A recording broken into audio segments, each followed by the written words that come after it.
সুপ্রিয় শিক্ষার্থীবৃন্দ, প্রিয় ছাত্রছাত্রীবৃন্দ, দূরের এবং কাছের যে সমস্ত আমার প্রাণপ্রিয় শিক্ষার্থী, তোমরা যারা আজকের অনলাইন ক্লাস অংশগ্রহণ করছো, আমি প্রত্যেককে স্বাগত জানাচ্ছি। আসসালামু আলাইকুম ওয়া রাহমাতুল্লাহি ওয়া বারাকাতুহু। আজকে ফিনান্স অ্যান্ড ব্যাংকিং বিভাগের তৃতীয় বর্ষের যে সমস্ত শিক্ষার্থীরা রয়েছ, তাদের আজকের ওয়ার্কিং ক্যাপিটাল ম্যানেজমেন্টের উপরে আজকে আমি ক্লাস নিব। আমি ক্লাস নিচ্ছি, আমি এসএম মাহবুবুল ইসলাম, সহযোগী অধ্যাপক, সরকারি বাংলা কলেজ। আজকে এই ফিনান্স বিবিএ তৃতীয় বর্ষের ফিনান্স অ্যান্ড ব্যাংকিং বিভাগের শিক্ষার্থীদের আজকের এই ক্লাস হলেও এটি বিভিন্ন ইয়ারে বিভিন্ন সাবজেক্টে আজকের এই ক্লাস, এই কোর্সটি রয়েছে। এই ওয়ার্কিং ক্যাপিটাল ম্যানেজমেন্ট যে ক্লাসটি, এটি অত্যন্ত তাৎপর্যপূর্ণ এবং খুবই গুরুত্বপূর্ণ এই ক্লাস। আশা করি তোমরা অত্যন্ত মনোযোগ সহকারে, তোমরা ধৈর্য সহকারে তোমরা ক্লাস করবে এবং ক্লাস করলে আশা করি তোমরা ভালোভাবে বুঝতে পারবে। এটি বিবিএ তৃতীয় বর্ষের ফিনান্স অ্যান্ড ব্যাংকিং বিভাগের ক্লাস হলেও হিসাব বিজ্ঞানের যারা চতুর্থ বর্ষের শিক্ষার্থী, জাতীয় বিশ্ববিদ্যালয় এবং ঢাকা বিশ্ববিদ্যালয় অন্তর্ভুক্ত 7 কলেজ যেটি রয়েছে, তাদের চতুর্থ বর্ষের এই কোর্সটি রয়েছে। আবার ঢাকা বিশ্ববিদ্যালয় মাস্টার্সের এই কোর্সটি রয়েছে। কাজেই সর্বোপরি বিবিএ হিসাব বিজ্ঞান, ব্যবস্থাপনা, মার্কেটিং, ফিনান্স সহ সকল শিক্ষার্থীর জন্য আজকের এই কোর্সটি খুবই গুরুত্বপূর্ণ।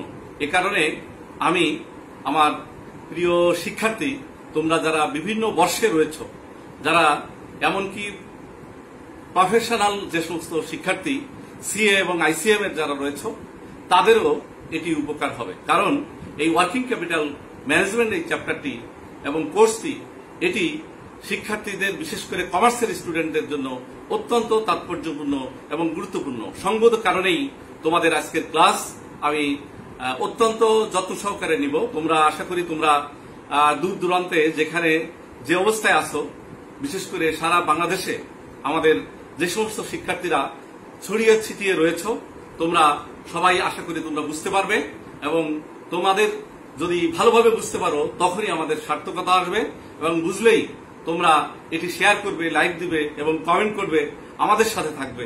তো আজকে যারা বুঝবে না তারা এই বিষয়টি বারবার তোমরা রপ্ত করো এবং ভিডিওটি টেনে টেনে তোমরা কয়েকবার দেখো। আশা করি তোমরা দেখতে দেখতে তোমাদের বুঝতে পারবা এবং তোমরা রপ্ত করতে পারবে। আজকে বিবিএ ফিনান্সের তৃতীয় ফিনান্স অ্যান্ড ব্যাংকিং বিভাগের তৃতীয় বর্ষের যারা শিক্ষার্থী, তাদের দৃষ্টি করছি এবং তাদের উদ্দেশ্যেই আজকের এই ক্লাস।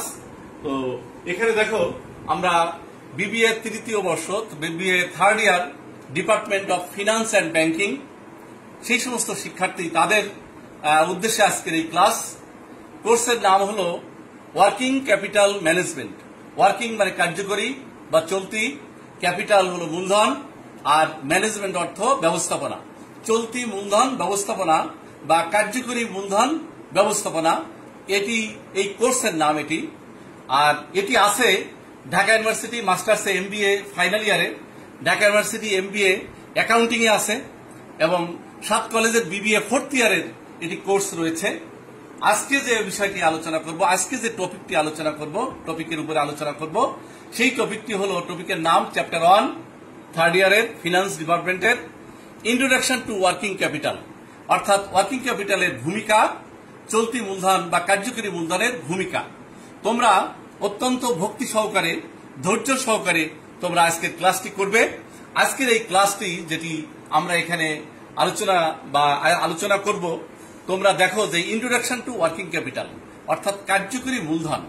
তো এই কার্যকরী মূলধন আজকের যে ক্লাসটা, আমরা আশা করছি যে after completing our class you have to avail the definition of working capital, characteristics of working capital, sources of working capital, elements of working capital, and know how to calculate working capital. কিভাবে working ক্যাপিটালটা আমরা calculate করব, তোমরা কিভাবে এই working ক্যাপিটালটা নির্ণয় করবে, যার উপরে অনেক অঙ্ক আছে, যেটা তোমরা অঙ্ক করবে, সেটি আজকে তোমরা জানতে পারবে।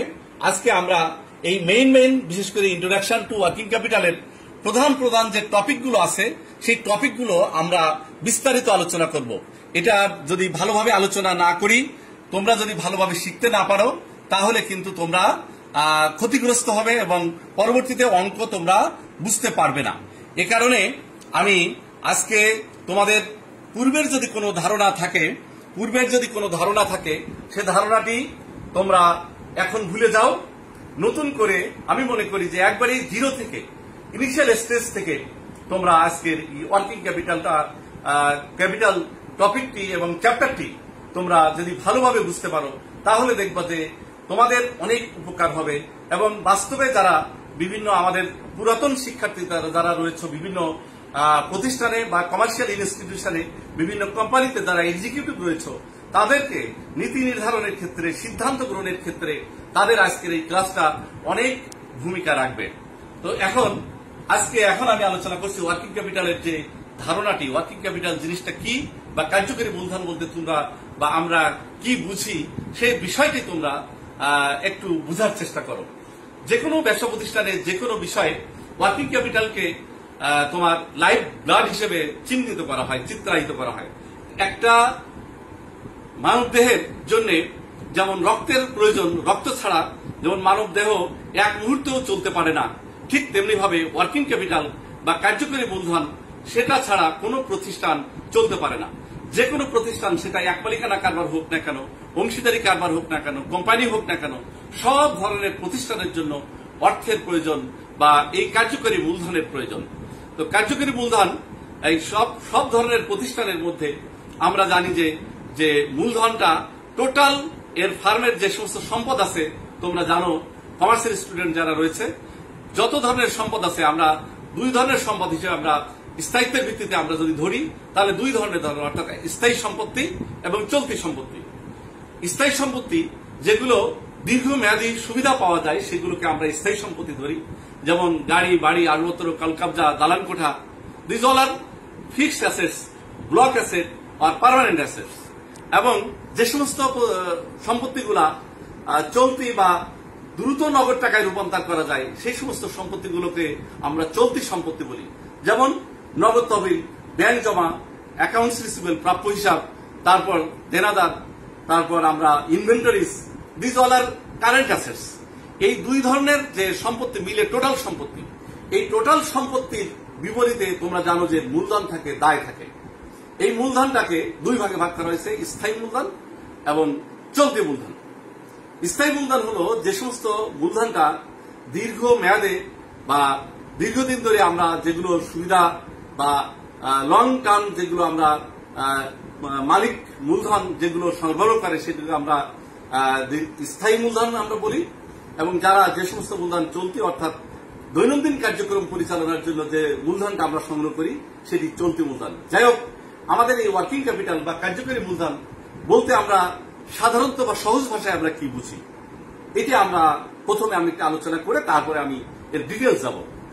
যে কোনো ব্যবসা প্রতিষ্ঠান বা তোমার কোম্পানি অথবা এক মালিকানা কারবার হোক, অংশীদারি কারবার হোক, তার দৈনন্দিন কার্যক্রম পরিচালনার জন্য যে মূলধনের প্রয়োজন পড়ে, যে অর্থের প্রয়োজন পড়ে, সেটিকে আমরা চলতি মূলধন বলি বা কার্যকরী মূলধন বলি। কার্যকরী মূলধন বলতে আমরা টোটাল মূলধনের সেই অংশকে বুঝাই যেটি আমাদের দৈনন্দিন কার্যক্রম পরিচালনার জন্য যে মূলধনটা প্রয়োজন পড়ে। যে মূলধনটা না হলে আমাদের প্রতিষ্ঠানটা চলতে পারে না, প্রতিষ্ঠানটা তার দৈনন্দিন কার্যক্ষমতা হারিয়ে ফেলে, সেই মূলধনকে আমরা চলতি মূলধন বলি। যেমন তুমি একটা সংসার করবে, অর্থাৎ একটা বাড়ি তুমি তৈরি করলে, কিন্তু তার দৈনন্দিন কার্যক্রম, তার খাওয়া পড়া, তার বাড়ি ভাড়া, তার দৈনন্দিন যে অপারেটিং যে খরচগুলো আছে, এই অপারেটিং খরচকে আমরা চলতি মূলধন বলি। এখন আমরা এই যে চলতি মূলধন কাকে বলে, এই বিষয়টাতে তোমাদের এই চলতি মূলধন না হলে কোনো প্রতিষ্ঠান মুহূর্তের মধ্যে বন্ধ হয়ে যাবে এবং যারা পাওনাদার যারা আছে তাদেরকে মিটানো সম্ভব হবে না, ওই প্রতিষ্ঠান ঝুঁকির মধ্যে পড়বে। কাজেই দক্ষ ব্যবস্থাপক যারা আছে, ফাইন্যান্সিয়াল ম্যানেজার আছে, তাদেরকে তারা অপটিমাম কার্যকরী মানে কাম্য কার্যকরী মূলধন তাদেরকে সংরক্ষণ করার প্রয়োজন পড়ে। এখন আসো যে আমরা এই যে কার্যকরী মূলধন যেটি আমরা আলোচনা করছি, এই কার্যকরী মূলধন বলতে আমরা ডিটেলস কি বুঝাই সেটি আমরা এখন এই বোর্ডে তোমাদের সহজের জন্য, তোমাদের বোঝানোর জন্য আমরা একটু ক্লিয়ার এখানে করেছি। দেখো definition, working capital is like the life blood of any farm. যে কোনো ধরনের ফার্মের জন্য ওয়ার্কিং ক্যাপিটালটা হলো, কার্যকরী মূলধনটা হলো লাইফ ব্লাড। অর্থাৎ লাইফ ব্লাড আমরা যেটা বলি যে জীবনে রক্তের প্রয়োজন যেমন, ঠিক তেমনি ভাবে এই ওয়ার্কিং ক্যাপিটালটা লাইফ ব্লাড হিসেবে কাউন্ট করা হয়, গণনা করা হয়, কল্পনা করা হয়। ইট মে বি ডিফাইন্ড, এটা ডিফাইন করা যায় as the proportion of total capital. এটাকে টোটাল ক্যাপিটালের একটা প্রপোর্শন, টোটাল ক্যাপিটালের একটা অংশ। প্রথমে আমি ভূমিকাতে যেটা বলেছি, মোট মূলধনের মধ্যে দুই ধরনের মূলধন, একটা চলতি মূলধন, একটা স্থায়ী মূলধন। ঠিক টোটাল, অর্থাৎ it may be defined as the proportion of total capital of a business. যে কোনো ব্যবসা প্রতিষ্ঠানের টোটাল ক্যাপিটালের একটা অংশ, which is employed in short term or current operation. অর্থাৎ স্বল্প মেয়াদী এবং চলতি অপারেশন যেটা আছে, দৈনন্দিন কার্যক্রম, চলতি অপারেশন, সেই অপারেশনের জন্য যে মূলধনটুকু প্রয়োজন, সেই মূলধনটুকুকে বলা হয় ওয়ার্কিং ক্যাপিটাল বা কার্যকরী মূলধন। তাহলে দেখো, it may be defined the proportion. কিসের প্রপোর্শন? টোটাল ক্যাপিটালের প্রপোর্শন। অর্থাৎ it may be defined the portion of total capital. অর্থাৎ মোট মূলধনের অংশবিশেষ মূলধনকে ওয়ার্কিং ক্যাপিটাল বা কার্যকরী মূলধন বলে। যে পোর্শনটাকে আমাদের দৈনন্দিন প্রয়োজন পড়ে, সেই পোর্শনকে আমরা ওয়ার্কিং ক্যাপিটাল বা কার্যকরী মূলধন বলি। দেখো, working capital is the net or total current assets of an organization. অর্থাৎ ওয়ার্কিং ক্যাপিটালকে আমরা দুইটা, একটা নেট ওয়ার্কিং ক্যাপিটাল বলতে পারি, আর টোটাল কারেন্ট অ্যাসেটস কেও বলতে পারি। অর্থাৎ টোটাল কারেন্ট অ্যাসেটস কেও আমরা ওয়ার্কিং ক্যাপিটাল ধরি, সেটা হলো গ্রস অ্যাপ্রোচ বা টোটাল অ্যাপ্রোচ। আর একটা ওয়ার্কিং ক্যাপিটাল কারেন্ট অ্যাসেটস থেকে কারেন্ট লাইবিলিটিস মাইনাস করে দিলে যেটি বের হয় সেটিকে আমরা নেট অ্যাসেট বলি। এই নেট অ্যাসেটকেও আমরা ওয়ার্কিং ক্যাপিটাল বলি। তাহলে দেখো, একটা ব্যবসা প্রতিষ্ঠান পরিচালনার জন্য যে দৈনন্দিন যে অর্থ বা অর্থের সাদৃশ্য দ্রব্য বা অর্থের সাদৃশ্য যে সমস্ত কারেন্সি থাকে, যে সমস্ত নোট থাকে, যেগুলো দৈনন্দিন কার্যক্রম পরিচালনার জন্য আমরা ব্যয় করি, দৈনন্দিন কার্যক্রম পরিচালনার জন্য আমাদের ব্যয় হয়, সেই অংশকে আমরা ওয়ার্কিং ক্যাপিটাল বা কার্যকরী মূলধন বলি। একটা প্রতিষ্ঠান পরিচালনার জন্য এই ওয়ার্কিং ক্যাপিটাল খুবই খুবই প্রয়োজন। আজকে আমরা প্রিয় শিক্ষার্থীরা, তোমরা এই 5টা টপিক আমি সংক্ষিপ্ত সময়ে আমি আলোচনা করব। কাজেই তোমরা কেউ আমার থেকে বের হবে না। আশা করি আমি 40 মিনিট তোমাদের সাথে থাকব এবং তোমরাও আমার সাথে থাকবে। তোমরা ভালোভাবে এটি বুঝবে এবং বুঝলেই লাইক, কমেন্ট এবং শেয়ার দিবে। তো এখানে দেখো, আমাদের এই ক্যারেক্টারিস্টিক্স, এখন আমি আলোচনা করব বৈশিষ্ট্য। অর্থাৎ কি দেখলে আমি বুঝতে পারবো যে এটি কার্যকরী মূলধন বা ওয়ার্কিং ক্যাপিটাল। ওয়ার্কিং ক্যাপিটাল প্রথমে আমরা ক্লিয়ার করেছি তোমাদের, যে একটা প্রতিষ্ঠান দৈনন্দিন কার্যক্রম পরিচালনার জন্য যে সমস্ত আয় বা ব্যয়গুলো করে থাকে, এই সব কার্যক্রম পরিচালনার জন্য যে অর্থের প্রয়োজন, সেটিকে আমরা কার্যকরী মূলধন বলি। এখন কার্যকরী মূলধন আমরা এখন আলোচনা করছি। Now I would like to discuss the characteristics of working capital. Working ক্যাপিটালের ক্যারেক্টারিস্টিক্সটা কি? ওয়ার্কিং ক্যাপিটালের ক্যারেক্টারিস্টিক্স, প্রথম যেটা ক্যারেক্টারিস্টিক্স সেটা হলো 1 নম্বরে দেখো, আমরা শর্ট টার্ম নিডেড। অর্থাৎ এটা দীর্ঘমেয়াদী লাগবে না, দৈনন্দিন কার্যক্রম পরিচালনার জন্য লাগবে। অর্থাৎ এখনই তুমি প্রতিষ্ঠানে দেনাদারকে মিটাতে হবে, পাওনাদারকে পরিশোধ করতে হবে, তাহলে নগদ টাকা দরকার। মাল কিনতে হবে, তাহলে নগদ টাকা দরকার। অর্থাৎ শর্ট টার্ম নিডেড যেগুলো রয়েছে, এই শর্ট টার্ম অর্থাৎ স্বল্প মেয়াদী যে প্রয়োজন, এই স্বল্প মেয়াদী প্রয়োজনটা ওয়ার্কিং ক্যাপিটালের একটি প্রধান বৈশিষ্ট্য। নাম্বার 2 দেখো, নাম্বার 2 সার্কুলার মুভমেন্ট। অর্থাৎ তোমরা জানো যে এই ওয়ার্কিং ক্যাপিটাল একটা চক্র আছে, এটি পর্যায়ক্রমে ওয়ার্কিং অর্থাৎ সাইক্লিক পর্যায়ক্রমে সেটি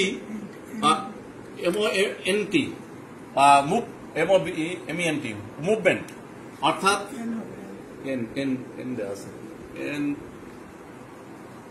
ওয়ার্কিং ক্যাপিটাল দেখো সার্কুলার মুভমেন্ট। সার্কুলার মুভমেন্টটা হচ্ছে এই যে যখন তোমার কাছে নগদ টাকা আছে, নগদ টাকা দিয়ে মজুদ কিনলে, মজুদ আবার বিক্রি করলে সেটি আমরা অ্যাকাউন্ট রিসিভেবল হলো, প্রাপ্য হিসাব হলো, প্রাপ্য হিসাব থেকে টাকা পাওয়া যাবে, টাকা পাওয়া গেলে আবার সেটিকে আমরা মজুদ কিনছি, আবার টাকা হচ্ছে, এই যে সাইকেলিক মানে চক্রাকারে আবর্তিত হচ্ছে সেটিকে আমরা অর্থাৎ ওয়ার্কিং ক্যাপিটাল অবশ্যই চক্রাকারে আবর্তিত হয়, এটি তার 2 নম্বর বৈশিষ্ট্য। নাম্বার 3 দেখো এলিমেন্ট অফ পার্মানেন্সি, অর্থাৎ একটা প্রতিষ্ঠান কিন্তু স্বল্প মেয়াদে মুনাফা অর্জন তার উদ্দেশ্য থাকে এবং দীর্ঘ মেয়াদে আমরা জানি যে ওয়েলথ ম্যাক্সিমাইজেশন অর্থাৎ সম্পদ সর্বাধিকরণ সেটি আমাদের উদ্দেশ্য থাকে। তো যেহেতু স্বল্প মেয়াদে আমরা মুনাফা অর্জন করলেও বা দৈনন্দিন কার্যক্রম পরিচালনা করলেও তার টার্গেট থাকে স্থায়ী সম্পত্তি আমরা ক্রয় করা, স্থায়ী সম্পত্তি অর্জন করা। কাজেই সেই স্থায়ী সম্পত্তি অর্জনের উদ্দেশ্যেই কিন্তু আমরা এই চলতি সম্পত্তিগুলো আমরা ব্যবহার করে থাকি। কাজেই এটি এলিমেন্ট অফ পার্মানেন্সি অর্থাৎ স্থায়িত্ব অর্জনের জন্যই এটি একটি উপাদান হিসেবে কাজ করে। নাম্বার 4 দেখো, নাম্বার 4 এলিমেন্ট অফ ফ্লাকচুয়েশন, অর্থাৎ এটা যে আমাদের দৈনন্দিন যে ফ্লাকচুয়েট করতেছে, আবর্তন হচ্ছে, ফ্লাকচুয়েট করতেছে, অর্থ উঠানামা করতেছে, সেই উঠানামারও এটি একটি উপাদান হিসেবে আমরা চিহ্নিত করি বা চিত্রায়িত করি। এরপরে দেখো আমাদের নাম্বার 5 দেখো লিকুইডিটি। লিকুইডিটি এটি কিন্তু একটা লিকুইডিটি বা তারল্য। তারল্য কেমন? অর্থাৎ সাধারণত 1 সপ্তাহ, 2 সপ্তাহ বা 1 মাস বা 15 দিনের মধ্যেই কিন্তু আমরা দ্রুত নগদ টাকায় রূপান্তর করতে পারি। কাজেই এই ওয়ার্কিং ক্যাপিটালের একটি অন্যতম বৈশিষ্ট্য হচ্ছে যে লিকুইডিটি বা তারল্য। এরপরে নাম্বার 6 দেখো মার্জিন অফ সেফটি। তারল্য সংরক্ষণ করতে গেলে আমাদের কিন্তু সব সময় যাতে যারা দক্ষ ব্যবস্থাপক আছে, ফাইন্যান্সিয়াল ম্যানেজার আছে, তাদের কিন্তু সিদ্ধান্ত গ্রহণ করতে হয়, খুবই গুরুত্বপূর্ণ। কারণ যে কোনো সময় চলতি মূলধনের অভাবে প্রতিষ্ঠান বন্ধ হয়ে যেতে পারে। যাতে চলতি মূলধন বন্ধ, চলতি কার্যক্রম বন্ধ না হয়, এই কারণে এই সব সময় একটা লিকুইডিটি তার হাতে রাখতে হয়। এই কারণে এটি এই মার্জিন অফ সেফটি অর্থাৎ নিরাপত্তা যে প্রান্ত, নিরাপত্তা যে মজুদ অথবা নিরাপত্তা যে অর্থ, সেটি কিন্তু সিকিউরিটি আমাদেরকে সবসময় রক্ষা করতে হয়। কাজেই ওয়ার্কিং ক্যাপিটালের একটি অন্যতম গুরুত্বপূর্ণ বৈশিষ্ট্য। নাম্বার 7 দেখো লেস রিস্ক। লেস রিস্ক এই জন্য বলা হয়েছে রিস্কটা কম, ঝুঁকিটা কম। ঝুঁকিটা কেমন? বড় ধরনের যদি তুমি কোনো ইনভেস্টমেন্ট করো, যেখানে ইনভেস্টমেন্টটা বেশি, সেখানে রিস্কটা কিন্তু হাই থাকে। যদি কোনো লস হয় তাহলে তো বড় ধরনের ঝুঁকিতে পড়তে পারে। কিন্তু ওয়ার্কিং ক্যাপিটাল অর্থাৎ হঠাৎ করে তুমি একটা জায়গা থেকে তুমি ইনভেস্টমেন্ট করবা, সেখান থেকে মাল কিনবা, কিন্তু এটা শর্ট টার্ম, অর্থাৎ 1 সপ্তাহের জন্য তুমি এখান থেকে কিনলে অথবা সিজনাল উঠানামার কারণে তুমি মালটা কিনলে, তাহলে দেখবা রিস্কটা 1 সপ্তাহের মধ্যে সেখানে কিন্তু নগদ টাকা সেখান থেকে তুমি বের করে নিয়ে আসতে পারছো, অর্থাৎ মাল বিক্রি করলেই তোমাকে সেখান থেকে টাকা উঠে আসতেছে। কাজেই এই ওয়ার্কিং ক্যাপিটালের জন্য এখানে রিস্কটা কম তুলনামূলক। এরপরে দেখো ইনক্রিজ অফ গুডউইল। যদি সুন্দরভাবে সুষ্ঠুভাবে তুমি তোমার যে অর্জন, এই দৈনন্দিন কার্যক্রম অ্যাক্টিভিটিস যদি ওয়ার্কিং ক্যাপিটাল কার্যকরী মূলধন সুষ্ঠুভাবে এর সাইকেলটা পরিচালনা করতে পারো, তাহলে ওই প্রতিষ্ঠানের সুনাম বৃদ্ধি পায়। এরপরে দেখো proximate to cash. Proximate to cash অর্থাৎ এই যে ওয়ার্কিং ক্যাপিটাল চলতি মূলধন, এটা ক্যাশ বা ক্যাশের কাছাকাছি। ক্যাশ বা ক্যাশের কাছাকাছিটা কেমন? ক্যাশ বা ক্যাশের কাছাকাছি হলো ক্যাশ ইন হ্যান্ড হতে পারে, ক্যাশ এট ব্যাংক হতে পারে, অ্যাকাউন্ট রিসিভেবল হতে পারে। অ্যাকাউন্ট রিসিভেবল মানে হলো money we have to be receive, অর্থ পাওয়া যাবে, এরকম যদি বুঝাই, this is why account receivable, অর্থাৎ money will have to be receive, অর্থ পাওয়া যাবে, এরকম যদি বুঝাই সেটিকে অ্যাকাউন্ট রিসিভেবল ধরা হয়। অর্থাৎ এই যত কার্যকরী মূলধন আছে সব মূলধনগুলোকে ক্যাশ বা ক্যাশের কাছাকাছি, অর্থাৎ যাতে দ্রুত নগদ টাকায় রূপান্তর করা যায়, সেগুলোকেই আমরা ওয়ার্কিং ক্যাপিটাল হিসেবে ধরি। এরপরে দেখো নাম্বার 10 আমরা বলেছি যে ইফেক্টিভ ফিক্সড অ্যাসেটস, অর্থাৎ ফিক্সড অ্যাসেটকে কার্যকরী করার জন্যই কিন্তু ওয়ার্কিং ক্যাপিটালটা প্রয়োজন। ওয়ার্কিং ক্যাপিটাল অর্থাৎ স্থায়ী সম্পত্তি আমরা কিনি কিন্তু দৈনন্দিন মুনাফা অর্জন তার করার জন্য স্থায়ী সম্পত্তিগুলো করা হয়। আর এই দৈনন্দিন মুনাফা অর্জন বা দৈনন্দিন কার্যক্রম পরিচালনার জন্য যে অর্থগুলো প্রয়োজন হয়, সেগুলোকে আমরা ওয়ার্কিং ক্যাপিটাল বলি। কাজেই ওয়ার্কিং ক্যাপিটালটা হলো স্থায়ী সম্পত্তির একটি রক্ষা বা ইফেক্টিভ কার্যকর রাখার জন্য বা সবল রাখার একটি তোমার সোর্স হিসেবে গণ্য করা হয়। তাহলে তোমরা সবাই নিশ্চয়ই আমরা এই ক্যারেক্টারিস্টিক্সটা অর্থাৎ বৈশিষ্ট্য ভালো ভাবে তোমরা বুঝেছো আমি আশা করি। এরপরে দেখো এখন আমরা সোর্সেস অফ ওয়ার্কিং ক্যাপিটাল। এই যে ওয়ার্কিং ক্যাপিটাল বা চলতি মূলধন কোত্থেকে আমরা সংগ্রহ করব, কিভাবে সংগ্রহ করব ওয়ার্কিং ক্যাপিটাল বা কার্যকরী মূলধন, সেটি আমি এখন আমরা আলোচনা করছি। তাহলে দেখো আমরা আজকে 5টা টপিক আলোচনা করব, তোমরা মনোযোগ সহকারে শুনবে, আশা করি তোমরা ভালোভাবে বুঝতে পারবে। এখন আমি আলোচনা করছি সোর্সেস অফ ওয়ার্কিং ক্যাপিটাল, অর্থাৎ ওয়ার্কিং ক্যাপিটালের তোমার উৎসগুলো কি কি। দেয়ার আর 2 টাইপস অফ এই ওয়ার্কিং ক্যাপিটাল। ওয়ার্কিং ক্যাপিটাল 2 ধরনের আছে সোর্স আছে। একটা সোর্স হলো শর্ট টার্ম, একটা লং টার্ম। শর্ট টার্ম হলো যে কোনো সময় অর্থাৎ অতি দ্রুত নগদ অর্থ সংগ্রহ করা যায়, সেটিকে আমরা শর্ট টার্ম বা স্বল্প মেয়াদী উৎস বলি। আর যেগুলো আমরা একটু সময় লাগে এবং দীর্ঘ মেয়াদের জন্য যে অর্থগুলো সংগ্রহ করা হয়, সেটিকে আমরা লং টার্ম সোর্সেস বলি। শর্ট টার্ম সোর্সের মধ্যে আমরা ট্রেড ক্রেডিট, প্রথমে আমরা দেখো লিখেছি ট্রেড ক্রেডিট। ট্রেড ক্রেডিট হলো ব্যবসায় ঋণ। তোমরা কিন্তু ম্যাক্সিমাম স্টুডেন্ট তোমরা অনেকে ভুল করো, সেটি হচ্ছে যে ট্রেড ক্রেডিট তোমরা মনে করো যে ব্যবসার জন্য যে ঋণ নেওয়া হয়েছে সেটি ব্যবসায় ঋণ। নো, ব্যবসা ঋণ সেটি কিন্তু ভুল কথা। ব্যবসা ঋণ হলো, ট্রেড ক্রেডিট হলো তোমার সেই ঋণ, অর্থাৎ সেই ব্যবস্থা, অর্থাৎ বাকিতে ক্রয় বা বিক্রয়ের ফলে যে ঋণ প্রবাহ সৃষ্টি হয় সেটিকে আমরা ব্যবসায়ী ঋণ হিসেবে চিহ্নিত করি। অর্থাৎ তোমার এখন নগদ টাকা দরকার, আমাদের ওয়ার্কিং ক্যাপিটাল দরকার। তুমি যে কোনো সময় একবারই চিন্তা না করে বাকিতে তুমি মাল কিনে নিয়ে আসলে, বাকিতে মাল কিনে নিয়ে আসলে সেই যে মজুদটা হলো, সেই মজুদটা তুমি কিন্তু অন্য জায়গায় বিক্রি করে নগদ অর্থ সংগ্রহ করতে পারছ। তাহলে দেখো এই ট্রেড ক্রেডিট অর্থাৎ ব্যবসায়ী ঋণ সেটি কিন্তু একটি অন্যতম গুরুত্বপূর্ণ সোর্স হিসেবে ওয়ার্কিং ক্যাপিটালের কাজে লাগছে। এরপরে দেখো সেটিও না হয়ে বাকিতে মাল বিক্রি ক্রয় না করে আমরা কমার্শিয়াল পেপারের মাধ্যমে, বাণিজ্যিক পত্রের মাধ্যমে কিন্তু আমরা এই তোমার ওয়ার্কিং ক্যাপিটাল অর্থাৎ কার্যকরী মূলধন আমরা সংগ্রহ করতে পারি। এরপরে দেখো এক্সপেন্স পেয়েবল। এক্সপেন্স পেয়েবলটা আবার কিভাবে সোর্স হলো তুমি খেয়াল করো, একটা জিনিস বুঝে রাখো, যারা কমার্সের স্টুডেন্ট তারা বুঝতে পারবা। একটা খরচ তোমার বকে আছে, স্যালারি বকে আছে, বকেয়া স্যালারিটা তুমি যারা কর্মচারী আছে তাদেরকে পরিশোধ করলে না, পরিশোধ না করে ওই টাকাটা অন্যত্র তুমি ব্যবহার করতে পারছো। যেহেতু অন্যত্র ব্যবহার করতে পারছো, this is why it is the main sources of working capital. এ কারণে এটিকে একটি গুরুত্বপূর্ণ important sources of working capital, অর্থাৎ খরচটা বকেয়া রেখে আমি ওই টাকাটা অন্যত্র ব্যবহার করে আমি ওয়ার্কিং ক্যাপিটালের প্রয়োজন মিটাচ্ছি। এরপরে সেখান থেকেও সোর্স যখন আমরা অপর্যাপ্ত হচ্ছে তখন আমরা ব্যাংক লোন অথবা স্বল্প মেয়াদী আমরা ব্যাংক লোন নিতে পারি, সেইটা কিন্তু শর্ট টার্মের মধ্যে পড়বে। এরপরে আমরা এছাড়াও রিলেটিভস অর্থাৎ যারা আত্মীয় স্বজন যারা রয়েছে, রিলেটিভস রয়েছে, বন্ধু বান্ধব, আত্মীয় স্বজন, পিতামাতা যারা রয়েছে, তাদের কাছ থেকে আমরা দ্রুত অর্থ সংগ্রহ করতে পারি, সেটিও একটি শর্ট টার্ম সোর্স হিসেবে ওয়ার্কিং ক্যাপিটাল কাজ করে। এরপরে দেখো ডাইরেক্টরস লোন। এরপরেও পরিচালক বৃন্দ যারা রয়েছে, যারা নীতি নির্ধারণী, তাদের প্রয়োজন, তারা যে কোনো সময় লোন দিতে পারে, সেটিকে আমরা কিন্তু শর্ট টার্ম সোর্স হিসেবে ধরতে পারছি। অপারেশনাল ফান্ড, অপারেশন অর্থাৎ এছাড়াও আমরা ব্যবসা প্রতিষ্ঠান তাদের মূল্যবান প্রয়োজনে বা গুরুত্বপূর্ণ প্রয়োজনে আমরা ফান্ড সংগ্রহ করি, সেই ফান্ডগুলো থেকে আমরা কিন্তু টাকাটা এখান থেকে নিতে পারি, নিয়ে দৈনন্দিন কার্যক্রম পরিচালনা করতে পারি।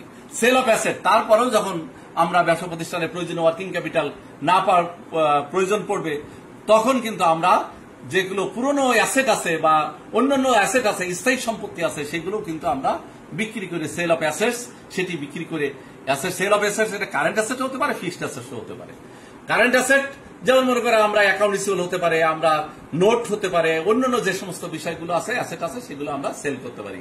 সেল অফ ইনভেস্টমেন্ট অর্থাৎ ইনভেস্টমেন্ট গুলো আমরা যেগুলো হয়তো ফিক্সড ডিপোজিট আছে, সেই ডিপোজিট গুলো বা ইনভেস্টমেন্ট গুলো বিক্রি করে আমরা অর্থ সংগ্রহ করতে পারি। এই সব কাজ থেকে কিন্তু আমরা কার্যকরী মূলধন অর্থাৎ দৈনন্দিন মূলধন বা চলতি মূলধন আমরা সংগ্রহ করতে পারি। এখন দেখো লং টার্ম সোর্সেস কোত্থেকে আছে, লং টার্ম সোর্স গুলো কি কি আছে। Long term sources, there are 2 types of long term sources, 2 ধরনের আছে। এ নম্বরে দেখো ইন্টারনাল সোর্সেস আর একটা হলো এক্সটার্নাল সোর্সেস। ইন্টারনাল সোর্সেস দেখো, ইন্টারনাল সোর্সেস হলো রিজার্ভ হতে পারে, সঞ্চিত তহবিল হতে পারে, ওয়েলফেয়ার ফান্ড থেকে আসতে পারে, আনডিস্ট্রিবিউটেড প্রফিট অর্থাৎ যে মুনাফাটা বন্টন করা হয় নাই সেখান থেকে আসতে পারে, ডেপ্রিসিয়েশন ফান্ড থেকে, অর্থাৎ প্রতি বছর যে অবচয় ধার্য করি, যে আমরা ফান্ড সৃষ্টি করি, তোমরা জানো যে depreciation is the source of fund. তো এই সোর্স অফ ফান্ড অর্থাৎ যে ডেপ্রিসিয়েশনের যে টাকাটা বিভিন্ন জায়গায় সোর্সে আমি ইনভেস্টমেন্ট করতে পারি, সেই ইনভেস্টমেন্ট থেকে আমরা কালেকশন করে আমরা লং টার্ম সোর্স হিসেবে আমরা সেগুলো আমরা সংগ্রহ করতে পারি। এই সবগুলো কিন্তু ইন্টারনাল সোর্সেস, অর্থাৎ প্রতিষ্ঠানের ভিতর থেকে আমরা সংগ্রহ করেছি। এখন বাইরের থেকে কিভাবে সংগ্রহ করব? বাইরের থেকে সংগ্রহ করে এক্সটার্নাল সোর্সেস এর মধ্যে দেখো বি নম্বরে আমরা আলোচনা করেছি issue of share, issue of অর্থাৎ শেয়ার বিক্রি করে আমরা অর্থ সংগ্রহ করতে পারি long term. Issue of debenture, সেটা ডিবেঞ্চার ঋণপত্র বিক্রি করে আমরা সংগ্রহ করতে পারি। এই প্রত্যেকটার কিন্তু অঙ্ক আছে, যখন আমরা ওয়ার্কিং ক্যাপিটালের অঙ্ক করাবো তখন ডিটেলস আমরা পড়াবো। এখন তুমি সোর্সগুলো একটু জেনে রাখো, নামগুলো রেখে জেনে রাখো, তাহলে দেখতে পারবা, তোমরা বুঝতে পারছো।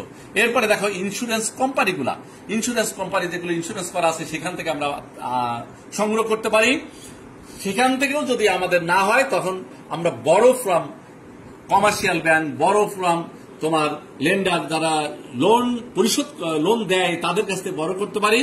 এরপরে ফাইন্যান্সিয়াল ইনস্ট্রুমেন্ট বিক্রি করে, অর্থাৎ আর্থিক যে ইনস্ট্রুমেন্ট গুলো যেগুলো আছে এই ইনস্ট্রুমেন্ট গুলো বিক্রি করেও আমরা অর্থ সংগ্রহ করতে পারি। দেখো নিশ্চয়ই আমরা এই সোর্সেস অফ ওয়ার্কিং ক্যাপিটাল, অর্থাৎ ওয়ার্কিং ক্যাপিটালের সোর্স যেগুলা, এতগুলো সোর্স কিন্তু আমরা ডিটেলস আলোচনা করেছি। এখানে দেখো বোথ ইন্টারনাল সোর্সেস এবং এক্সটার্নাল সোর্সেস আমরা আলোচনা করেছি। শর্ট টার্ম এবং লং টার্ম, অর্থাৎ স্বল্প মেয়াদী এবং দীর্ঘ মেয়াদী যেগুলো সোর্স আছে ওয়ার্কিং ক্যাপিটালের, এই সবগুলো আলোচনা করেছি। তোমাদের স্পষ্ট স্পেসিফিক ধারণা থাকা দরকার আছে। এই জন্য আমি প্রথমে বললাম যে আমার হিসাব বিজ্ঞানের ফার্স্ট ইয়ার থেকে একবারই ফাইনাল ইয়ার মাস্টার্সের যত স্টুডেন্ট আছে, আশা করি তোমরা সবাই এই ক্লাসটি অত্যন্ত ধৈর্য সহকারে, মনোযোগ সহকারে তোমাদের ক্লাস করবা এবং আমার সাথে থাকবা। তোমরা যদি আমার সাথে থাকো, আমাদের এই 40 মিনিট, মাত্র বেশি সময় না, 40 মিনিট আমার সাথে থাকো, আশা করি তোমাদের ওয়ার্কিং ক্যাপিটাল নিয়ে আর কোনো চিন্তা করা লাগবে না। কারণ এই চ্যাপ্টার থেকে অবশ্যই প্রশ্ন আসবে। তোমরা 10 নম্বরের প্রশ্ন ইজি ভাবে তোমরা এখান থেকে তোমরা পাবে এবং ভালো করতে পারবে। তো এখন now I would like to discuss about তোমার elements of working capital. Working ক্যাপিটালের উপাদান এতক্ষণ আমরা আলোচনা করেছি সোর্স, এখন আমরা আলোচনা করব now I would like to discuss about elements of working capital, অর্থাৎ ওয়ার্কিং ক্যাপিটালের বা কার্যকরী মূলধনের উপাদান। এই যে কার্যকরী মূলধনের উপাদান এটি কিন্তু খুবই গুরুত্বপূর্ণ, অঙ্ক করার জন্য তোমাদের প্রয়োজন পড়বে। তো আমি এর আগে প্রথমে আমি বলেছি যে ওয়ার্কিং ক্যাপিটালের দুইটা অ্যাপ্রোচ আছে, একটা গ্রস অ্যাপ্রোচ, একটা হলো নেট অ্যাপ্রোচ। তোমাদেরকে প্রশ্ন যখন আমরা করি, ভাইভাতেও প্রশ্ন করা হয় ওয়ার্কিং ক্যাপিটাল কাকে বলে। তো ওয়ার্কিং ক্যাপিটালের সংজ্ঞা তোমরা কিন্তু ভালোভাবে তোমরা দিতে পারো না। ওয়ার্কিং ক্যাপিটালের there are two types of approach বা কনসেপ্ট সেটা রয়েছে। সেটি হচ্ছে, একটি হলো তোমার টোটাল অ্যাপ্রোচ আর একটা হলো নেট অ্যাপ্রোচ। টোটাল অ্যাপ্রোচ হলো তোমাদের যত ধরনের চলতি সম্পদ আছে সব চলতি সম্পদ একসাথে যোগ করলে টোটাল ওয়ার্কিং ক্যাপিটাল বের হয়, সেটিও একটি ওয়ার্কিং ক্যাপিটাল। অর্থাৎ তোমার যেমন মনে করো যে cash in hand, cash at bank, account receivable, note receivable, তারপরে মার্কেটেবল সিকিউরিটিজ, দিস অল আর তোমার current assets and these all are working capital. Total approach অর্থাৎ মোট অ্যাপ্রোচে, অর্থাৎ টোটাল ওয়ার্কিং ক্যাপিটাল আমরা সবগুলো একসাথে, চলতি সম্পদ যদি একসাথে যোগ করি তাহলে আমাদের টোটাল ওয়ার্কিং ক্যাপিটাল পাওয়া যাবে।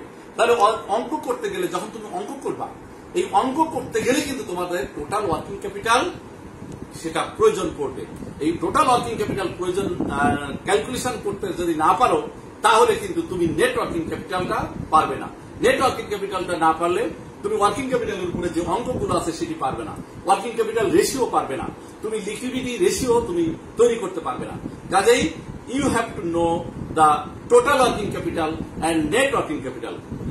So now I would like to discuss the এই total working capital. Total working capital means the total current asset. Total current asset being included cash, account receivable, note receivable, inventories, prepaid expense, accrued revenue, marketable securities, and short-term investment. These all are being included to the current assets, and current assets means total working capital. আমি আবারও বলছি, খেয়াল করে বুঝো, total working capital বলতে মোট চলতি সম্পত্তিকে আমরা টোটাল ওয়ার্কিং ক্যাপিটাল বলি। মোট চলতি সম্পত্তি, আর মোট চলতি সম্পত্তিগুলো কি? যে সম্পত্তিগুলো দ্রুত নগদ টাকায় রূপান্তর করা যায় সেগুলোকে আমরা চলতি সম্পত্তি বলি। তাহলে দ্রুত নগদ টাকায় রূপান্তর করা যায় সেইগুলোকে আমরা সেইগুলোকে আমরা এখানে মেনশন করেছি। Here mention the current assets. Please look at the board. তোমরা দেখতে পাবা যে বোর্ডের মধ্যে আমরা এখানে যেহেতু আমরা আগের থেকে একটু প্রস্তুত করে নিয়েছি এই কারণ এটি আমি মনে করি যে এই টোটাল 5টা টপিক আমি আলোচনা করতে গেলে 5টা ক্লাস লাগতো। আমি এই কারণে তোমাদের সহজের কারণে তোমরা এটা টেনে টেনে তোমরা বারবার এটা দেখতে পারবা, প্র্যাকটিস করতে পারবা। তাহলে দেখো, টোটাল কারেন্ট অ্যাসেটের মধ্যে কি কি আসে? ক্যাশ আসে, ক্যাশ ইন হ্যান্ড হতে পারে, ক্যাশ অ্যাট ব্যাংক হতে পারে। অ্যাকাউন্ট রিসিভেবল, অ্যাকাউন্ট রিসিভেবল কাকে বলে? মানি will have to be received, অর্থ পাওয়া যাবে, অর্থাৎ বাকিতে মাল বিক্রি করলে অ্যাকাউন্ট রিসিভেবল তৈরি হয়। আর অ্যাকাউন্ট রিসিভেবল কে যে তার কাছ থেকে যে নোটটা পাওয়া যায় যে সেটিকে বলা হয় নোট রিসিভেবল। আমি অ্যাকাউন্ট রিসিভেবল এবং নোট রিসিভেবলের মধ্যে অন্য একটি ক্লাসে আমি ডিটেলস আলোচনা করব এবং পার্থক্যটা আমি বের করতে পারবো, বলবো। এখন তুমি এতটুকু বলে মনে রাখো, অ্যাকাউন্ট রিসিভেবল নর্মাল টাকা পাওয়া যায়, সেটি হলো অ্যাকাউন্ট রিসিভেবল, বাকিতে মাল বিক্রি করা হয়েছে। আর নোট রিসিভেবল হলো আমরা এই অ্যাকাউন্ট রিসিভেবলকে দেনাদারকে বিশ্বাস করি না, এর দেনাদারের কাছ থেকে যে এই অ্যাকাউন্ট রিসিভেবলের বিপরীতে যে নোটটা পাওয়া যায় সেটিকে বলা হয় নোট রিসিভেবল, সেটিও কারেন্ট অ্যাসেটের অন্তর্ভুক্ত। এরপরে দেখো ইনভেন্টরিজ, মজুদ পণ্য সেটাও কারেন্ট অ্যাসেটের মধ্যে পড়ে। প্রিপেইড এক্সপেন্স, অগ্রিম খরচ আমরা করেছি, সেটাও আমরা কারেন্ট অ্যাসেটের মধ্যে পড়বে। অ্যাক্রুড রেভিনিউ অর্থাৎ বকেয়া আয়, সেটিও একটি কারেন্ট অ্যাসেটের মধ্যে পড়বে। মার্কেটেবল সিকিউরিটিজ, বাজারযোগ্য সিকিউরিটিজ এবং short term investment, these all are current assets. তাহলে আমরা এই কারেন্ট অ্যাসেট এবং কারেন্ট অ্যাসেট একসাথে টোটাল করলে বের হবে টোটাল ওয়ার্কিং ক্যাপিটাল। আমি আবারও বলছি, total current asset means total working capital. এরপরে দেখো, এর সাথে লাইবিলিটিস এর সাথে রিলেশন, কারণ এই ইস্তা করলেই তুমি অ্যাকাউন্ট রিসিভেবলের সব টাকাকে অন্যত্র ব্যবহার করতে পারবে না, সেখান থেকে লাইবিলিটিসটা মাইনাস করতে হবে। কাজেই net working capital, you have to calculate তোমার net working capital. If you calculate net working capital, you have to know the current liabilities, অর্থাৎ তোমাকে কারেন্ট লাইবিলিটিসটা জানতে হবে। এখন প্রশ্ন হচ্ছে কারেন্ট লাইবিলিটিসটা কি? কারেন্ট লাইবিলিটিসটা হচ্ছে যে দায়গুলো দ্রুত পরিশোধ করার প্রয়োজন পড়ে, সেটা হলো দেখো, অ্যাকাউন্ট পেয়েবল আছে, তাদেরকে টাকা দিতে হবে। নোট পেয়েবল আছে, এক্সপেন্স পেয়েবল অর্থাৎ খরচ বকেয়া, শর্ট টার্ম লোন স্বল্পমেয়াদী লোন, আর্ন রেভিনিউ হলো যে রেভিনিউটা এখনো অর্জিত হয় নাই কিন্তু অগ্রিম পেয়েছি, যেহেতু অগ্রিম পেয়েছি এই কারণে এটা আয় অর্জিত হয় নাই, অগ্রিম আয়, এ কারণে এটি দায়।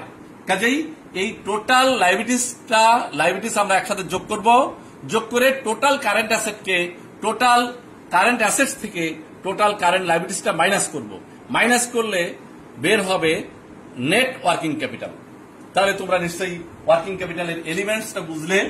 এখন আমি আলোচনা করব, discuss how to calculate working capital. Working capital কিভাবে ক্যালকুলেট করবা, কারণ এই ওয়ার্কিং ক্যাপিটাল তোমার অঙ্কে আসবে, অঙ্ক করতে হবে। কাজেই এটা যদি তুমি না জানো তাহলে কিন্তু তুমি অঙ্ক করতে পারবে না। How to calculate, now I would like to discuss about how to calculate working capital. কিভাবে ক্যালকুলেট করবা, কিভাবে নির্ণয় করবা ওয়ার্কিং ক্যাপিটাল। প্রিয় শিক্ষার্থীরা, তোমরা আশা করি বুঝতেছ। না বুঝলে আমাদেরকে কমেন্ট করবা, কমেন্টে যেটা না বুঝবা সেগুলো আমাদের মেইল করতে পারো, আমাদেরকে হেল্প নিতে পারো। Any kinds of help you can expect from us, we are always ready to help you. So এখন দেখো, আমরা এই যে how to calculate working capital, কিভাবে আমরা ওয়ার্কিং ক্যাপিটালটা বের করব, এটা তোমরা আমরা ছোট্ট একটা উদাহরণ, ছোট্ট একটা অঙ্ক আমরা এখানে দিয়েছি। Calculate net working capital from the following data, মানে নিচের ডাটা থেকে, নিচের তথ্য থেকে। তোমরা আগের দিন আমি প্রথমেই বলেছি যে তোমার বই, খাতা এবং ক্যালকুলেটর মাস্ট, ক্যালকুলেটর অবশ্যই লাগবে। তুমি যেহেতু ফিনান্সের স্টুডেন্ট, কাজেই তুমি অবশ্যই ক্যালকুলেটর তোমার লাগবে, খাতা কলম এবং ক্যালকুলেটর। তোমরা ভিডিওটা বারবার টেনে তোমরা দেখতে পাবা এবং এখানে কোশ্চেন আছে, দেখো। Calculate net working capital from the following data, নিচের ডাটা থেকে, তথ্য থেকে তোমাকে you have to calculate net working capital. এই নেট ওয়ার্কিং ক্যাপিটাল বের করতে বলেছি। আমরা জানি we know net working capital equal to current assets minus current liabilities. তাহলে দেখো কারেন্ট অ্যাসেটের মধ্যে কি কি আছে দেখাও। Cash 50,000, bank balance 60,000, account receivable, এআরএতে অ্যাকাউন্ট রিসিভেবল বোঝায়, account receivable 75,000, inventory 25,000, fixed assets, do know fixed assets আমরা আলোচনা করেছি। ফিক্সড অ্যাসেটস দেখো, ফিক্সড অ্যাসেটস এর নিচে আমি আন্ডারলাইন করলাম। এই যে আন্ডারলাইন করলাম, কেন আন্ডারলাইন করলাম? কারণ fixed assets not included the current assets, অর্থাৎ ফিক্সড অ্যাসেটটা বা ব্লক অ্যাসেটটা, এই ফিক্সড অ্যাসেটের আরেকটা নাম হলো ব্লক অ্যাসেট। ব্লক অ্যাসেট কখনো কারেন্ট অ্যাসেটের মধ্যে পড়ে না। কাজেই এটি এমনি তোমাদের একটু তোমার কি এটা কি বলে ধান ইয়ের জন্য কোন একটা সমস্যা ফেলানোর জন্য এটা দেওয়া আছে, কিন্তু এই ফিক্সড অ্যাসেটটা এখানে আসবে না, প্রয়োজন পড়বে না। এরপরে দেখো অ্যাকাউন্ট পেবেল 55,000, এক্সপেন্স পেবেল টাকা 10,000। এরপরে দেখো ডেপ্ট লং টার্ম, শর্ট টার্ম যদি বুঝাতো তাহলে কিন্তু সেটা আসতো। এখানে যেহেতু লং টার্ম আছে, কাজেই এই লং টার্ম এখানে দেখো এই লং টার্ম ডেপ্ট 1 লাখ টাকা, এই লং টার্ম ডেপ্ট not included the current liabilities, কাজেই এইটা আর এইটা এখানে আসবে না। তাহলে তোমার প্রথম যে ওয়ার্কিং ক্যাপিটাল দেখো সলিউশনের মধ্যে, সলিউশন ওয়ার্কিং ক্যাপিটালের মধ্যে, working capital we know working capital equal to current assets minus current liabilities. এই যে কারেন্ট অ্যাসেট এবং কারেন্ট লাইবিলিটিস, তাহলে firstly you have to calculate current assets. তোমাকে প্রথমে কারেন্ট অ্যাসেট নির্ণয় করতে হবে, অর্থাৎ অ্যাসেটগুলো যোগ করলে টোটাল কারেন্ট অ্যাসেট বের হবে। তারপরে টোটাল কারেন্ট লাইবিলিটিস বের করবা। দেখো টোটাল কারেন্ট অ্যাসেট আমরা বের করেছি, সমান সমান ক্যাশ আছে এই 50,000, এই যে উপরে 50,000 এইটা এখানে নিয়ে আসলাম, এখানে যে ক্যাশ 50,000, এই ক্যাশ 50,000 এখানে নিয়ে আসলাম। ব্যাংক ব্যালেন্স আছে 60,000, ব্যাংক ব্যালেন্স এখানে টাকা 60,000 লিখলাম, এর সাথে প্লাস লিখেছি। এরপরে দেখো অ্যাকাউন্ট রিসিভেবল, এক লাইনে নিচে নিচে করতে পারবা। অ্যাকাউন্ট রিসিভেবল দেখো 75,000, এরপর প্লাস ইনভেস্টমেন্ট টাকা 25,000, এই টোটাল আসে 2,10,000, 2,10,000 টাকা। দেখো 2,10,000 টাকা টোটাল, এখানে দেখবা যে টোটাল কারেন্ট অ্যাসেটস। এই যে টোটাল কারেন্ট অ্যাসেট আমরা 2,10,000 টাকা, 2,10,000 টাকা। তাহলে দেখো এখানে টোটাল কারেন্ট লাইবিলিটিসটা কত? কারেন্ট লাইবিলিটিস হলো অ্যাকাউন্ট পেবেল। দেখো অ্যাকাউন্ট পেবেল এখানে দেওয়া আছে, অ্যাকাউন্ট পেবেল 55,000, এই 55,000 আমরা এখানে লিখলাম। এক্সপেন্স পেবেল, এক্সপেন্স পেবেল যেটি 10,000, এই 10,000টা আমরা এখানে লিখলাম। এক্সপেন্স পেবেল 10,000, 10,000 টাকা। তাহলে এই দুটো যোগ করলে আসে হলো 65,000। তাহলে দেখো নেট ওয়ার্কিং ক্যাপিটাল আমরা জানি যে net working capital current assets minus current liabilities, CA তে current asset minus CL current liabilities. Current asset বের হয়েছে 2,10,000 টাকা, 2,10,000 এটা আমরা লিখলাম, মাইনাস এই যে টোটাল কারেন্ট লাইবিলিটিস 65,000, এই 65,000 এটা লিখলাম। লিখলে 2,10,000 থেকে 65,000 মাইনাস করলে আমরা 1,45,000, that will be the net working capital. Net working capital তোমরা নিশ্চয়ই বুঝতে পারছো, নেট ওয়ার্কিং ক্যাপিটাল বুঝতে পারলো। তাহলে দেখো এই নেট ওয়ার্কিং ক্যাপিটাল আমরা বের করলাম। এই হলো আমাদের অঙ্ক করলাম। তোমাদের এই 5টা বিষয়, 5টা টপিক আমরা ডিটেলস আলোচনা করেছি। এই ডিটেলস আলোচনা তোমরা বাসাতে আবারও ভিডিও টেনে দরকার হয় 2-3 বার, যে কয়বার তোমার প্রয়োজন পড়ে সেই কয়বার এটা করবে। এখান থেকে অবশ্যই প্রশ্ন আসবে। প্রথম প্রশ্ন হচ্ছে যে working capital, what is working capital, why working capital needed, working ক্যাপিটালটা কেন প্রয়োজন, ওয়ার্কিং ক্যাপিটাল কি জন্য প্রয়োজন। তারপরে নাম্বার 2 তে আমরা বলতে পারি describe the sources of working capital, working ক্যাপিটালের সোর্সটা তুমি আলোচনা করো। এরপরে আসতে পারে যে ব্রিফলি ডিসকাস দ্য তোমার characteristics of working capital, characteristics of working capital, working ক্যাপিটালের ক্যারেক্টারিস্টিক্স সেটি আসতে পারে। তারপরে ওয়ার্কিং ক্যাপিটালের আমরা যে উপাদান, how to calculate working capital, এটিও আসতে পারে। এলিমেন্টস অফ ওয়ার্কিং ক্যাপিটাল, অর্থাৎ describe the element of working capital. যাই হোক, তোমরা যদি মৌলিক জিনিসগুলো ভালোভাবে বুঝো, তাহলে যে প্রশ্ন যেভাবে আসুক না কেন তোমরা আশা করি তোমরা এখান থেকে উপকৃত হবে, বুঝবে। তারপরেও যদি তোমরা না বুঝো আমাদের নক করবে এবং তোমরা নিয়মিত ক্লাস করবে। নিয়মিত ক্লাস করলে সারা বাংলাদেশের যেখানে যে প্রান্তে তুমি আসো তোমরা এখন ভালোভাবে, কারণ আশা করছি যে করোনা খুব দ্রুত আমাদের আমরা মুক্তি পাবো, আল্লাহর রহমত আমরা কামনা করছি। তোমরা যে যেখানে আছো ভালো থাকো এবং সাবধানে থাকবে, স্বাস্থ্য বিধি মেনে চলবে। যে এটা চলে গেছে বলে যে তুমি স্বাস্থ্যবিধি মানলে না, সেটি না।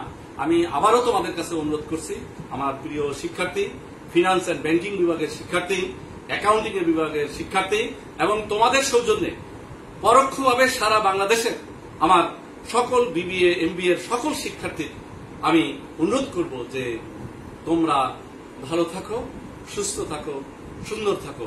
খোদা হাফেজ।